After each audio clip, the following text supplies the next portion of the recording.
ስትለምኑ ሶስት ነገርን አትርሱ ብሏል። ስትለምኑ ምን አትርሱ? ሶስት ነገር።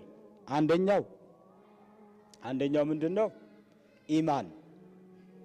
ከኢማን ጋር ሀብት በፊት ለፊት በር ሲገባ ኢማን በኋላ በር ይወጣል። ሀብት በመስኮት ከገባ በበር ይወጣል። ሀብት በበር ከወጣ ኢማኑ በመስኮት የሚወጣ ከሆነ ምን ያደርጋል?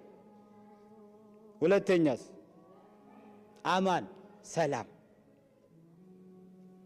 ሀብት ንብረት ይዘ ከራስ ሰላም የለ፣ ከቤተሰብ ሰላም የለ፣ ውጭ ለፍተህ ተሯሩጠህ ስትገባ ቤት የሚያሳርፍ ነገር ከሌለ እንዴት ነው የምትሆነው? የዱንያ ጀሃነም እኮ ነው። አኺራውን ቶ ዱንያ ላይ ተወያልኩ አይደለም፣ አኺራ አይተውም። እንደው በዱንያው ስታው ጀሃነም ነው በቃ። ድፎ ዳቦ፣ ያበሻ ድፎ ዳቦ ታውቁታላችሁ? ከላይም ከታችም በእሳት ይጋያል። ከላይም ከታችም መንደድ ማለት ነው። እሺ አፍያ ጤና ከሌለ ትርጉም የለውም። በሶስቱ ለምኑ። ይሄን ታዲያ ረበና አቲና ፊ ዱንያ ሐሰነተን ወፊል አኺረቲ ሐሰነተን በዚህ ንያ ዱዓ ካደረግን ሁሉንም ያካላል ነው።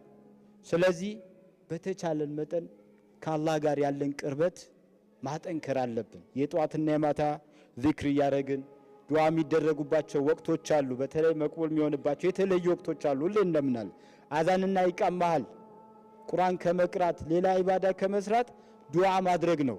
ያው ረካዓተይን ተየተል መስጂድ አለ ወይም ከሱ ጋር ቀብልያ የሚሰገደውን ሰግደን ማለት ነው። እሱ ይበልጣል ነው ያሉት ዑለማዎች።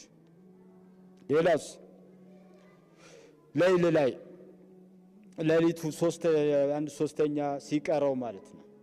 ሌላ የጁማዓ ቀን ኢማሙ ሚንበር ሊወጣ ሲል ሰላቱን እስኪጨርስ ድረስ ተብሏል። አኺሩ ሰዓት ጁሙዓ የመጨረሻው ሰዓት ላይ ከአስር በኋላ እንደ ለይለተል ቀድር ናት፣ ተደብቃለች ሰዓቷ። በዛች ሰዓት ዱዓ ማድረግ። ሌላው አዛን ሊል ሲል ከአዛን በኋላ اللهم رب هذه الدعوة التامة ካለ በኋላ ረዲቱ ቢላሂ ረበን ወቢልኢስላሚ ዲነን 3 ካለ ከዛ በኋላ ዱዓ ካደረገ ያደረገው ሁሉ ዱዓ መቅቡል ነው። ከእንቅልፍ ሲነሳ አንድ ሰው ከእንቅልፍ ሲነሳ ላ ኢላሃ ኢላላህ ወህደሁ ላ ሸሪከ ለሁ ሙልኩ ወለሁል ሐምዱ ወሁወ ዐላ ኩሊ ሸይኢን ዩህዪ ወዩሚቱ ወሁወ ዐላ ኩሊ ሸይኢን ቀዲር ካለ ከዛ በኋላ ዱዓ ካደረገ ዱዓው መቅቡል ነው ብሏል። ለማንኛውም በየትኛውም ሰዓት በየትኛውም ወቅት ዱዓ ማድረግ ይጠበቅብናል። ኢስቲግፋር ሹክር ከኛ ሊለይ አይገባም። የዛሬ መልእክታችን ይህን ይመስላል።